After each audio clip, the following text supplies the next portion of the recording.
ഇന്ന് എക്സ്ട്രാ ആയിട്ട് ഒരു സാധനം ഉണ്ടാവില്ല എന്ന് വിചാരിച്ചിട്ടിരിക്കുകയായിരുന്നു.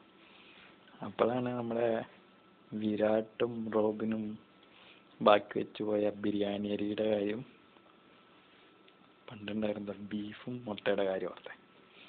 അപ്പോൾ പിന്നെ ബിരിയാണി ഉണ്ടാക്കാമെന്ന് വിചാരിച്ചു. ബിരിയാണി, മുട്ട, ബീഫ് കറി, സാലഡ്, മാത്രമല്ല ഒരു ബീറും. ഇനി എന്ത് വേണം? അപ്പോൾ ഇതൊരു കിടിലൻ ഇഷ്ടമാവുന്ന തോന്നുന്നത്. കണ്ടിട്ട് നല്ല ലുക്കൊക്കെ ഉണ്ട്. ചിലപ്പോൾ ടേസ്റ്റ് ചെയ്യുമ്പോൾ അറിയാൻ കാര്യങ്ങൾ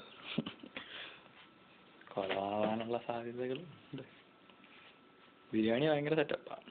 ബിരിയാണിയുടെ ഉള്ളിൽ വെജിറ്റബിൾസ് ഉണ്ട്, എന്ത് വേണം, ബട്ടർ ഉണ്ട്, ഫുള്ള് സംഭവങ്ങളുണ്ട്.